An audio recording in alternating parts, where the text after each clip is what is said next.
ওম শান্তি ৫/৪/২০২৪ প্রাতঃমূর্লি ওম শান্তি বাপ-দাদা মধুবন। বাবা বলেছে, মিঠে বাচ্চে, বাবাকে ভালোবেসে ইয়াদ করো, তাহলে তোমরা সম্পন্ন বা ভরপুর হয়ে যাবে। নজর সে নিহাল হোনা মানে নজর দ্বারা সম্পন্ন হওয়া, মানে বিশ্বের মালিক হওয়া। তো বাবাকে ভালোবেসে ইয়াদ করলে আমরা সম্পন্ন হয়ে যাব, অর্থাৎ বিশ্বের মালিক হব। প্রশ্ন, নজর সে নিহাল কিন্দা স্বামী সদ্গুরু। তো নজর দিয়ে ভরপুর করেছে স্বামী সদ্গুরু, এর বাস্তবিক অর্থ কি? উত্তর, আত্মা বাবার দ্বারা যখন তৃতীয় নেত্র পেয়েছে আর সেই চোখ দ্বারা বাবাকে চিনে নিয়েছে, তো ভরপুর হয়ে যায়, অর্থাৎ সদ্গতি পেয়ে যায়। বাবা বলে, বাচ্চে, দেহি অভিমানী হয়ে তুমি আমার সাথে নজর লাগাও, অর্থাৎ আমাকে ইয়াদ করো। অন্য সঙ্গ ছেড়ে এক আমার সঙ্গ জোড়ো, তাহলে বেহাল অর্থাৎ কাঙ্গাল থেকে ভরপুর সাহুকার হয়ে যাবে। ওম শান্তি। মিষ্টি মিষ্টি রুহানি বাচ্চারা, কার কাছে এসেছো? রুহানি বাবার কাছে। বোঝো, আমরা শিব বাবার কাছে যাই। এটাও জানো, শিব বাবা সব আত্মাদের বাবা। এটাও বাচ্চাদের নিশ্চয় চাই যে সে সুপ্রিম টিচারও আবার সুপ্রিম গুরুও। সুপ্রিমকে পরম বলা হয়, সেই একজনকেই ইয়াদ করতে হবে। নজর সে নজর মিলাতে হে, নজরের দ্বারাই নজর মিলছে। গায়নও আছে, নজর সে নিহাল কিন্দা স্বামী সদ্গুরু। তো তার তো অর্থ চাই, নজর থেকে নিহাল কাকে করবে? নিশ্চয়ই সারা দুনিয়ার জন্যই করবে, কারণ সবার সদ্গতিদাতা বাবা, সবাইকে এই পতিত দুনিয়া থেকে এসে নিয়ে যায়। এখন নজর কার? কিসকি নজর? এই চোখের কি?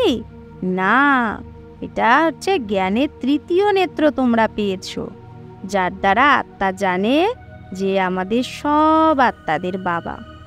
বাবা আত্মাদের রায় দেয় যে আমাকে স্মরণ করো। বাবা আত্মাদেরকে বোঝায়, আত্মারাই পতিত তমপ্রধান হয়। এখন এইটা তোমাদের ৮৪ নাম্বার জন্ম। এই নাটক পুরো হচ্ছে, পুরো হতে তো অবশ্যই হবে। প্রত্যেক কল্পই পুরানো দুনিয়া থেকে নতুন দুনিয়া হয়, নতুন থেকে আবার পুরানো হয়ে যায়। নামও আলাদা। নতুন দুনিয়ার নাম হলো সত্যযুগ। বাবা বোঝায়, প্রথমে তোমরা সত্যযুগে ছিলে, তারপরে পুনর্জন্ম নিতে নিতে একদম নিচে নেমে গেছো। ৮৪ জন্ম তোমরা চক্রের মধ্যে চলে এসেছো। সত্যযুগ থেকে ৮৪ জন্ম নিতে নিতে এখন নিচে নেমে গেছি। এখন তোমাদের আত্মা তমপ্রধান হয়ে গেছে। বাবাকে ইয়াদ যদি করো, তাহলে ভরপুর হয়ে যাবে। বাবা সম্মুখে বলে, আমাকে ইয়াদ করো। আমি কে? পরম পিতা, পরমাত্মা। বাবা বলে, বাচ্চে, দেহি অভিমানী হও, দেহ অভিমানী হয়েও না। আত্ম অভিমানী হয়ে তুমি আমার সাথে নজর লাগাও, তাহলে তুমি সম্পন্ন হয়ে যাবে। বাবাকে ইয়াদ করতে থাকো, বাবাকে ইয়াদ করতে থাকো। এতে কোনো অসুবিধা নেই, এতে কোনো কষ্টও বাবা দেয় না। আত্মাই পরে পার্ট বাজায়। কত ছোট আত্মা যখন এখানে আসে, তো ৮৪ জন্মের পার্ট বাজায়, আর পার্ট বাজিয়ে আত্মা পতিত হয়ে যায়। তাই বাবা বলছে, সেই পার্ট তো আবার রিপিট করতে হবে। এখন আত্মার মধ্যে কিচ্ছু দম নেই। এখন আত্মা নিহাল না, এখন বেহাল হয়ে গেছে, মানে কাঙ্গাল। আবার নিহাল কি করে হবে? মানে ভরপুর। এই অক্ষর ভক্তি মার্গের, যেটার উপরে বাবা বোঝায়। বেদ, শাস্ত্র, চিত্র আদিতেও বাবা বোঝায়। তোমরা এই চিত্র শ্রীমতে বানিয়েছ, আসুরি মতে তো অনেক ঢের চিত্র বানানো আছে, সেগুলোর কোনো অকুপেশনই নেই। এখানে তো বাবা এসে বাচ্চাদের পড়ায়। ভগবান উবাচ তো তার নলেজ হয়ে গেল না। ভগবান যে উবাচ বলছে সেটাই তো নলেজ। স্টুডেন্টরা জানে যে অমুক টিচার অমুক টিচার। এখানে তোমরা বাচ্চারা জানো যে বেহদের বাবা একবারই এসে এইরকম ওয়ান্ডারফুল পড়া পড়ায়। এই পড়া আর ওই পড়াতে রাত দিনের পার্থক্য। ওই পড়া পড়তে পড়তে তো রাত হয়ে যায়, আর এই পড়া সে দিন মে চলে যাতে। বাবা বলছে ওই পড়া পড়তে পড়তে তো মানুষ আর রাতে আরো অন্ধকারে চলে যাচ্ছে, আর এই পড়ায় মানুষ দিনে আলোতে যাচ্ছে। ওই পড়া তো জন্ম জন্মান্তর পড়ে এসেছো। এতে তো বাবা পরিষ্কার বলে যে আত্মা যখন পবিত্র হবে তবেই ধারণা হবে। বলে শেরনির দুধ সোনার বর্তনেই থাকে। তোমরা বাচ্চারা জানো যে এখন আমরা সোনার বর্তন হচ্ছি, সোনার পাত্র বুদ্ধি। তোমরা বাচ্চারা বোঝো আমরা এখন সোনার বর্তন তৈরি হচ্ছি। মানুষই তো হবে, কিন্তু আত্মাকে সম্পূর্ণ পবিত্র হতে হবে। 24 ক্যারেট ছিল, এখন 9 ক্যারেট হয়ে গেছে। আত্মার জ্যোতি যেটা জেগেছিল সেটা এখন বুঝে গেছে। জ্যোতি জাগা আর জ্যোতি বোঝার মধ্যে পার্থক্য তো আছে। জ্যোতি কিভাবে জাগে আর পথ কিভাবে পায় এটা তো বাবাই বোঝায়। বাবা বলে আমাকে স্মরণ করো। যে আমাকে ভালোভাবে স্মরণ করবে আমিও তাকে ভালোভাবে স্মরণ করব। বাবা কত বড় কথা বলছে, যে বাবাকে স্মরণ করবে বাবাও তাকে ভালোভাবে ইয়াদ করবে। এটাও বাচ্চারা জানে যে নজর থেকে নিহাল করে এক বাবা স্বামী।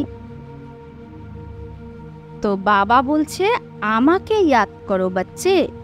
যে আমাকে ভালোভাবে ইয়াদ করবে আমিও তাকে ভালোভাবে ইয়াদ করব। এটাও বাচ্চারা জানে যে নজর দিয়ে মানে নজর দ্বারা নিহাল করে মানে ভরপুর করে এক বাবাই। বাবাকে এখানে বাবা আজকে কি বলছে? স্বামী। তাই নজর দিয়েই বাবা আমাদের ভরপুর করে নজরের দ্বারা। ইনকি আত্মা ভি নিহাল হতি হে। ইনকি আত্মা মানে ব্রহ্মার আত্মাও ভরপুর হয়ে যায়। তোমরা হলে সব পারবা না। আর বাবাকে क्षमा বলে কোনো পারবা না, শুধু ফেরি পেহেননে আতে হে, মানে শুধু চক্র লাগিয়ে চলে যায়। কেউ বা ভালোভাবে চিনে নেয় তো জিতে জি মর যাতে হে। তার মানে এখানে পারবানা মানে আমাদের কথাই বলছে। কোনো বাচ্চা তো একদম বাবার প্রতি ফিদা হয়ে যায়, আর কোনো বাচ্চা আসে, একদিন আসে, দুদিন আসে, তারপরে আর আসে না। তো কেউ তো ফেরি পেহেনকে চলে যাতে হে, যে চলে যায়, আবার কখনো কখনো আসে আবার চলে যায়। এগুলো সব সঙ্গমেরই গায়ন। এই সময় যা কিছু চলে তারই শাস্ত্র হয়। বাবা একবারই এসে বর্ষা দিয়ে চলে যায়। বেহদের বাবা নিশ্চয় বেহদের বর্ষা দেবে। গায়নও আছে 21 পিড়ি। সত্যযুগে বর্ষা কে দেয়? ভগবান রচয়িতায় আধা কল্পের জন্য বর্ষা দেয় রচনাকে। ইয়াদও সবাই তাকেই করে। সে বাবাও তো টিচারও, আবার স্বামী সদ্গুরুও। ভালে তোমরা অন্য কাউকেও স্বামী সদ্গুরু হয়তো বলো, কিন্তু সব তো এক বাবাই। মানুষ তো অনেককে স্বামী সদ্গুরু বলে, কিন্তু সব তো এক বাবাই। ট্রুথ সদাই বাবাকেই বলা হয়। সে ট্রুথ এসে কি করে? সে পুরানো দুনিয়াকে সত্যখণ্ড সচখণ্ড বানায়। সচখণ্ডের জন্য আমরা পুরুষার্থ করছি। যখন সচখণ্ড ছিল তো অন্য কোনো খণ্ড ছিল না। এগুলো সব খণ্ড পরে আসে। সচখণ্ড কি সেটা কেউ জানে না। বাকি যে এত খণ্ড আছে এখন সেগুলো সবাই জানে, নিজে নিজে ধর্মস্থাপককে জানে। বাকি সূর্যবংশী, চন্দ্রবংশী আর এই সঙ্গমযুগী ব্রাহ্মণ কুলকে কেউ জানে না। প্রজাপিতা ব্রহ্মাকে মানে, বলে আমরা ব্রহ্মার সন্তান ব্রাহ্মণ, কিন্তু তারা তো হলো কুক বংশাবলী। তোমরা হলে মুখ বংশাবলী। তারা অপবিত্র, আর তোমরা মুখ বংশাবলীরা হলে পবিত্র। তোমরা মুখ বংশাবলী হয়ে তারপর ছি ছি দুনিয়া রাবণ রাজ্যে চলে যা। আমরা প্রথমে তো মুখ বংশাবলী, তারপরে আবার দাপর যুগ থেকে ছি ছি দুনিয়া রাবণ রাজ্যে চলে যায়। সেখানে সত্যযুগে তো রাবণ রাজ্য নেই। এখন তোমরা নতুন দুনিয়ায় যাচ্ছ, তাকে বলে ভাইসলেস ওয়ার্ল্ড, নির্বিকারী দুনিয়া। ওয়ার্ল্ডই নতুন আর পুরানো হয়। কিভাবে হয় এটাও তোমরা জেনে গেছো, অন্য কারো বুদ্ধিতে নেই। লাখ লাখ বছরের ব্যাপার তো কেউ জানতেও পারে না। যদি লাখ লাখ বছরের, তাহলে তো কেউ জানবে না। এটা তো অল্প সময়ের কথা। এগুলো বাবা বসেই বোঝায়। বাবা বলে আমি আসি তখন যখন খাস ভারতে ধর্মগ্লানি হয়। অন্য জায়গায় তো ইসকো পাতাই নেই। অন্য জায়গায় তো কেউ জানেই না যে পরমাত্মা নিরাকার কি জিনিস। বড় বড় লিঙ্গ বানিয়ে রেখে দেয়। বাচ্চাদের বোঝানো হয় আত্মার সাইজ কখনো ছোট বড় হয় না। যেরকম আত্মা অবিনাশী, সেরকম বাবাও অবিনাশী। সে হলো সুপ্রিম আত্মা। সুপ্রিম মানে সে সদৈব পবিত্র আর নির্বিকারী থাকে। তোমরা আত্মারাও নির্বিকারী ছিলে, দুনিয়াও নির্বিকারী ছিল। তাকে বলাই হয় সম্পূর্ণ নির্বিকারী। নতুন দুনিয়া, তারপরে নিশ্চয় পুরানো হয়। কলা কম হতে থাকে। 2 কলা কম হয়ে চন্দ্রবংশী রাজ্য হয়ে যায়। তারপরে সেই দুনিয়া আরও পুরানো হতে থাকে। পরে অন্য অন্য খণ্ড আসে যায়। তাদের বলা হয় বাইপ্লট। কিন্তু মিক্স আপ হয়ে যায়। ড্রামা প্ল্যান অনুসারে যা কিছু হয় সেগুলো আবার রিপিট হবে। যেরকম বৌদ্ধদের কোনো বড় কেউ যদি আসে, তো সে কতজনকে বৌদ্ধ ধর্মে নিয়ে আসে, ধর্মকেই বদলে দিয়েছে। হিন্দুরা নিজের ধর্ম নিজেরাই বদলে দিয়েছে, কারণ কর্মভ্রষ্ট হওয়ার কারণে ধর্মভ্রষ্ট হয়ে যায়, বাম মার্গে চলে যায়। জগন্নাথের মন্দিরেও ভালে গায়ে হোঙ্গে, জগন্নাথের মন্দিরেও হয়তো গেছো তোমরা, কিন্তু কারো কিছু খেয়ালই চলে না। তাই বাবা বলছে দুনিয়ার মানুষ বিকারী, তো তাদেরও বিকারী দেখিয়ে দিয়েছে। এটা ভাবে না যে দেবতারা যখন বাম মার্গে যায় তখনই এইরকম হয়। এগুলো হলো সেই সময়ের চিত্র, বিকারী চিত্র।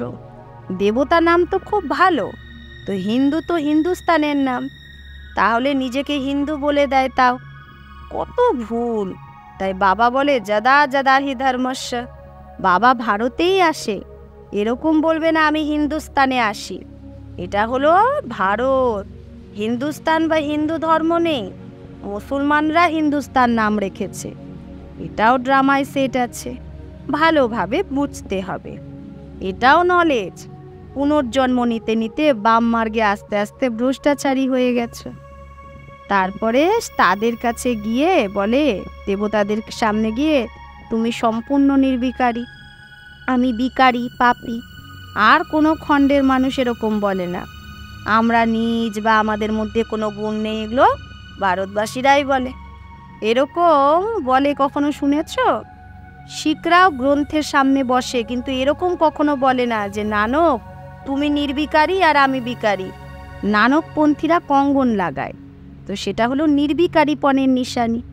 কিন্তু বিকার ছাড়া তো থাকতে পারে না, তো ঝুটি নিশানি রেখে দিয়েছে। যেরকম হিন্দুরা পৈতা পরে, সেটা পবিত্রতার নিশানি। কিন্তু আজকাল তো ধর্মকে মানে না।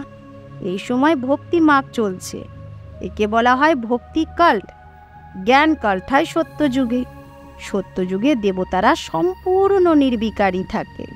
কলিযুগে সম্পূর্ণ নির্বিকারী তো কেউ হতে পারে না। প্রবৃত্তি মার্গের স্থাপনা তো বাবাই করে, বাকি সব গুরু হলো নিবৃত্তি মার্গের। উনসে উনকা জোর জাস্তি হো গয়া হে, তাদের এখন জোর হয়ে গেছে। বাবা বলে যা কিছু তোমরা পড়েছ তার দ্বারা তুমি আমাকে পাবে না। আমি যখন আসি তো সবাইকে নজরের দ্বারা নিহাল করে দিই। গায়নও আছে, নাজার সে নিহাল কিন্দা স্বামী সদ্গুরু। এখানে তোমরা কেন আসো?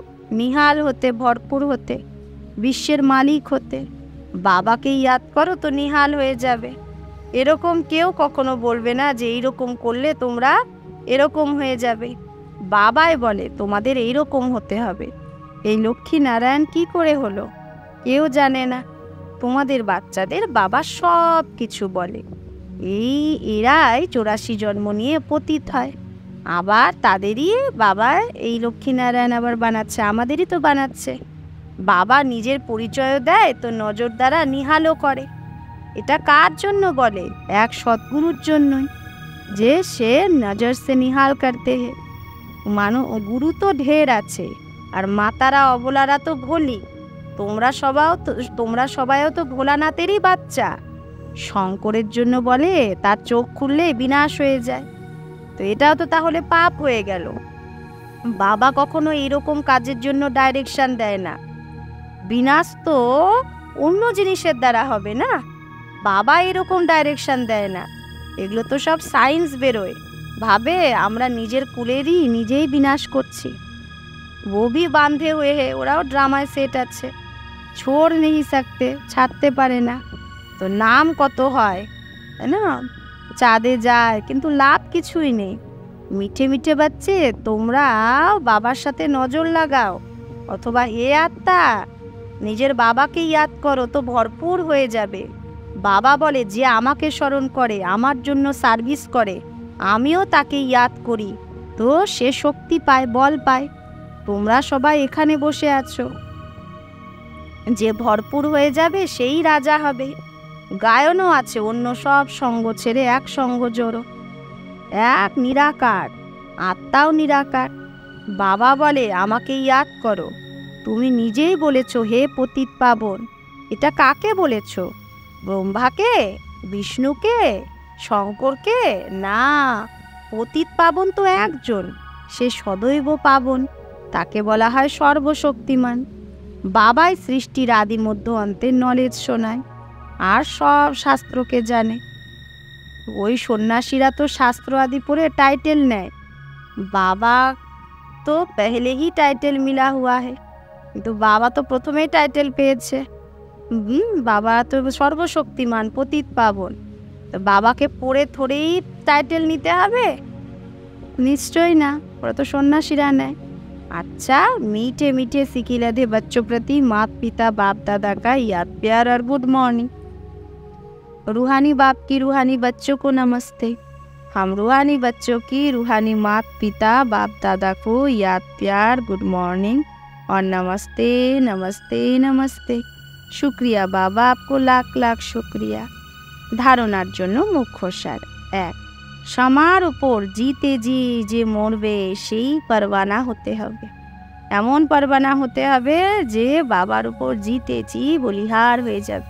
শুধু ফেরি লাগানে গেলে পারবানা না, ঈশ্বরীয় পড়াকে ধারণ করার জন্য বুদ্ধিকে সম্পূর্ণ পাবন বানাতে হবে। 2, অন্য সব সঙ্গ ছেড়ে এক বাবার সঙ্গে থাকতে হবে, এক বাবার ইয়াদে নিজেকে ভরপুর করতে হবে। বরদান, দিলের মেহসুসতা দ্বারা, হৃদয়ের উপলব্ধি দ্বারা দিলারামের আশীর্বাদ যে প্রাপ্ত করে সেই স্বপরিবর্তক ভব।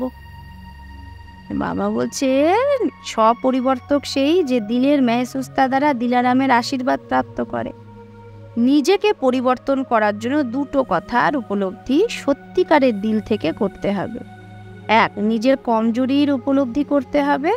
দ্বিতীয়ত, যে পরিস্থিতি বা ব্যক্তি নিমিত্ত হয় তার ইচ্ছা আর তার মনের ভাবনার মেহসুসতা। তো বাবা বলছে যে কোনো পরিস্থিতি কিভাবে আসে, কোনো পরিস্থিতি দ্বারা বা কোনো ব্যক্তির দ্বারা যে পরীক্ষা আসে তার ইচ্ছা আর তার মনের ভাবনাকে বুঝতে হবে। পরিস্থিতির পেপারের কারণকে জেনে নিজেকে পাশ হওয়ার শ্রেষ্ঠ স্বরূপের মেহসুসতা যেন হয়, যে স্বস্থিতি শ্রেষ্ঠ, পরিস্থিতি তো পেপার। এই উপলব্ধি সহজ পরিবর্তন করিয়ে দেবে। আর সত্যিকারের দিল থেকে যদি উপলব্ধি করো তো দিলারামের আশীর্বাদ প্রাপ্ত হবে। স্লোগান, ওয়ারিস বো হে, উত্তরাধিকারী সেই যে এবার রেডি হয়ে প্রত্যেক কার্যে জি হুজুর হাজির বলে। তাহলে ওয়ারিস বাচ্চা সেই যে এবার রেডি হয়ে প্রত্যেক কার্যে জি হুজুর জি হাজির করে।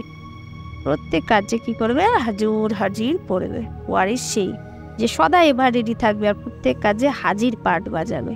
আচ্ছা, ওম শান্তি।